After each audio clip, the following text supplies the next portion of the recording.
ವೀಕ್ಷಕರೆಲ್ಲರಿಗೂ ಶುಕ್ರನ ಮಹಾಗೋಚರ ವಿಶೇಷ ಕಾರ್ಯಕ್ರಮಕ್ಕೆ ಸ್ವಾಗತ. ವೀಕ್ಷಕರೇ, ವೈದಿಕ ಜ್ಯೋತಿಷ್ಯದಲ್ಲಿ ಗುರುವಿನ ನಂತರ ಶುಕ್ರವನ್ನು ಎರಡನೇ ಅತ್ಯಂತ ಮಂಗಳಕರ ಗ್ರಹವೆಂದು ಪರಿಗಣಿಸಲಾಗಿದೆ.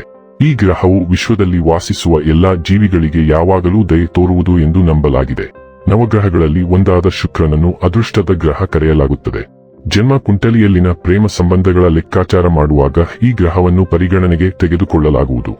ಆದ್ದರಿಂದ ಶುಕ್ರ ಸಂಚಾರ ಜ್ಯೋತಿಷ್ಯದಲ್ಲಿ ಪ್ರಾಮುಖ್ಯತೆ ಪಡೆದಿದೆ. ಶುಕ್ರವು ಆನಂದ ಮತ್ತು ಸೌಂದರ್ಯದ ಆಕರ್ಷಣೀಯ ಗ್ರಹವಾಗಿದೆ. ವೈದಿಕ ಜ್ಯೋತಿಷ್ಯ ಶಾಸ್ತ್ರದ ಪ್ರಕಾರ ಯಾವುದೇ ವ್ಯಕ್ತಿಯು ತನ್ನ ಜಾತಕದಲ್ಲಿ ಶುಕ್ರನ ಬಲವಾದ ಸ್ಥಾನವನ್ನು ಹೊಂದಿದ್ದಾನೆ, ಅವನ ಅಥವಾ ಅವಳ ಜೀವನದಲ್ಲಿ ಎಲ್ಲಾ ರೀತಿಯ ಐಷಾರಾಮಿ ಮತ್ತು ಭೌತಿಕ ವಸ್ತುಗಳ ಸಂತೋಷಗಳನ್ನು ಅನುಭವಿಸುತ್ತಾನೆ ಮತ್ತು ಪಡೆಯುತ್ತಾನೆ. ಆದರೆ ಜಾತಕದಲ್ಲಿ ಶುಕ್ರನ ದುರ್ಬಲ ಸ್ಥಾನವು ಪ್ರೇಮ ಸಂಬಂಧಗಳಲ್ಲಿ ವೈಫಲ್ಯ, ವೈವಾಹಿಕ ಜೀವನದಲ್ಲಿ ಅಪಶ್ರುತಿ, ಕಣ್ಣುಗಳಿಗೆ ಸಂಬಂಧಿಸಿದ ಸಮಸ್ಯೆಗಳನ್ನು ಮಾತ್ರ ನೀಡುತ್ತದೆ.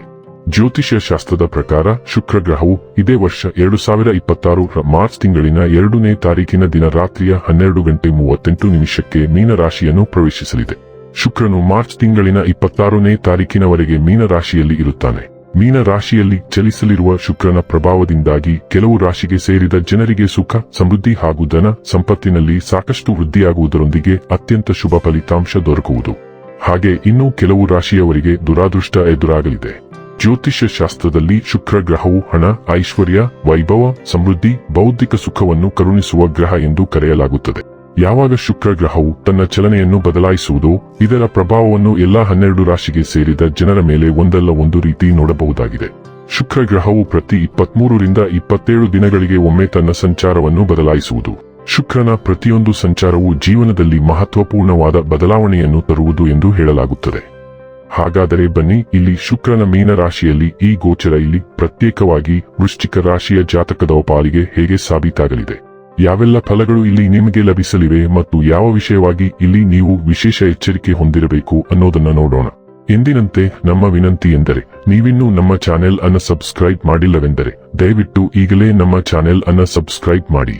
ಹಾಗೆ ನಿರಂತರ ವಿಡಿಯೋ ಅಪ್ಡೇಟ್ಸ್ಗಳಿಗಾಗಿ ತಪ್ಪದೇ ಪಕ್ಕದ ಬೆಲ್ ಐಕಾನ್ ಬಟನ್ ಕೂಡ ಕ್ಲಿಕ್ ಮಾಡಿ. ವಂಶ ಪಾರಂಪರ್ಯ ಜ್ಯೋತಿಷ್ಯರು ನಂಬರ್ 1 ವಶೀಕರಣ ಸ್ಪೆಷಲಿಸ್ಟ್. ವೃತ್ತಿ, ಉದ್ಯೋಗ, ಮದುವೆ, ಹಣಕಾಸಿನ ಸಮಸ್ಯೆ, ವ್ಯಾಪಾರ, ಆರೋಗ್ಯ ಸಮಸ್ಯೆಗಳಿಗೆ ಫೋನಿನ ಮೂಲಕ ಪರಿಹಾರ. ಇಂದೇ ಕರೆ ಮಾಡಿ. ವೀಕ್ಷಕರೇ, ವೃಶ್ಚಿಕ ರಾಶಿಗೆ ಸೇರಿದ ಜನರ ಪ್ರೇಮ ಸಂಬಂಧವು ಶುಕ್ರನ ವಿಶೇಷ ಕೃಪೆಯಿಂದಾಗಿ ಈ ಅವಧಿಯಲ್ಲಿ ಇನ್ನಷ್ಟು ಬಲಗೊಳ್ಳುವುದು. ಹಾಗೆ ಈ ಸಂದರ್ಭದಲ್ಲಿ ರಚನಾತ್ಮಕ ಕಾರ್ಯಗಳಿಂದ ನೀವು ಸಾಕಷ್ಟು ಧನ ಲಾಭವನ್ನು ಹೊಂದುವಿರಿ ಮತ್ತು ಮಕ್ಕಳಿಗೆ ಸಂಬಂಧಿಸಿದಂತೆ ಶುಭ ಸುದ್ದಿ ಲಭಿಸುವ ಯೋಗವು ಕೂಡ ನಿರ್ಮಾಣಗೊಳ್ಳುವುದು. ಶುಭಾಶಯಗಳು. ವೃಶ್ಚಿಕ ರಾಶಿಯವರಿಗೆ ಶುಕ್ರನು ನಿಮ್ಮ ಸಂಬಂಧಗಳ 7ನೇ ಮನೆಯ ಜೊತೆಗೆ ಖರ್ಚು ಮತ್ತು ಆಧ್ಯಾತ್ಮಿಕತೆಯ 12ನೇ ಮನೆಯ ಅಧಿಪತಿಯಾಗಿದ್ದಾನೆ. ಮೀನ ರಾಶಿಯಿಂದ ನಿಮ್ಮ 5ನೇ ಮನೆಗೆ ಶುಕ್ರನ ಸಾಗಣೆಯಿಂದ ಸಕಾರಾತ್ಮಕ ಶಕ್ತಿಯೂ ಬರುತ್ತದೆ. ಅಲ್ಲಿ ಅದು ಉತ್ಕೃಷ್ಟವಾಗಿರುತ್ತದೆ. ಶುಕ್ರನು ತೃಪ್ತಿ, ಸಂತೋಷ, ಪ್ರೀತಿ ಮತ್ತು ಪ್ರಣಯದೊಂದಿಗೆ ಸಂಬಂಧ ಹೊಂದಿದ್ದಾನೆ. 5ನೇ ಮನೆಯ ವಿಷಯಗಳಿಗೆ ಹೊಂದಿಕೆಯಾಗುವ ಗುಣಗಳು, ಆದ್ದರಿಂದ ಇದನ್ನು ಅನುಕೂಲಕರ ಕ್ಷಣವೆಂದು ಪರಿಗಣಿಸಲಾಗುತ್ತದೆ. ಆದ್ದರಿಂದ ಈ ಶುಕ್ರ ಸಂಚಾರವು ನಿಮ್ಮ ಜೀವನವನ್ನು ಸಂತೋಷದಾಯಕವಾಗಿಸುತ್ತದೆ, ವಿಶೇಷವಾಗಿ ನೀವು ನಿಮ್ಮ ಸಂಗಾತಿ ಅಥವಾ ಮಕ್ಕಳೊಂದಿಗೆ ಸಮಯ ಕಳೆದರೆ. ಒಂಟಿಯಾಗಿರುವ ವೃಶ್ಚಿಕ ರಾಶಿಯವರು ಬೇರೆ ದೇಶ ಅಥವಾ ಸಂಸ್ಕೃತಿಯ ವ್ಯಕ್ತಿಯೊಂದಿಗೆ ಡೇಟಿಂಗ್ ಮಾಡಬಹುದು. ಈ ಸಮಯದಲ್ಲಿ ಸೃಜನಶೀಲ ಉದ್ಯಮಗಳಲ್ಲಿರುವ ಜನರು ಪ್ರಯೋಜನ ಪಡೆಯುತ್ತಾರೆ ಮತ್ತು ಸಾಮಾಜಿಕ ಮಾಧ್ಯಮ, ಚಲನಚಿತ್ರಗಳು ಅಥವಾ ಮನರಂಜನೆಯೊಂದಿಗೆ ಸಂಬಂಧ ಹೊಂದಿರುವವರು ತಮ್ಮ ಪ್ರೊಫೈಲ್ಗಳಲ್ಲಿ ಹೆಚ್ಚಳವನ್ನು ಗಮನಿಸುತ್ತಾರೆ. ಪ್ರಯಾಣವೂ ಸಹ ನಿಮ್ಮನ್ನು ಸಂತೋಷಪಡಿಸುತ್ತದೆ, ಆದ್ದರಿಂದ ಇದು ಎಲ್ಲೆಡೆ ಮೋಜಿನ ಮತ್ತು ಪ್ರತಿಫಲದಾಯಕ ಅನುಭವವಾಗಿರುತ್ತದೆ. ಇನ್ನು ಕೊನೆಯದಾಗಿ ಈ ದಿನಗಳಂದು ಮಾಡಿಕೊಳ್ಳಬೇಕಾದ ಉಪಾಯಗಳ ಕುರಿತು ನೋಡುವುದಾದರೆ, ನಿಮ್ಮ ಶುಕ್ರ ಗ್ರಹವನ್ನು ಬಲಪಡಿಸಲು ಪ್ರತಿ ಶುಕ್ರವಾರ ಶಿವನನ್ನು ಆರಾಧಿಸಿ. ವೀಕ್ಷಕರೇ, ಇದಾಗಿತ್ತು ವೃಶ್ಚಿಕ ರಾಶಿಯ ಜಾತಕದವರ ಶುಕ್ರನ ಮಹಾಗೋಚರ ಮಾಹಿತಿ ಇಷ್ಟವಾದರೆ ವಿಡಿಯೋವನ್ನು ಲೈಕ್ ಮತ್ತು ಶೇರ್ ಮಾಡಿ. ಜೈ ಶ್ರೀರಾಮ್.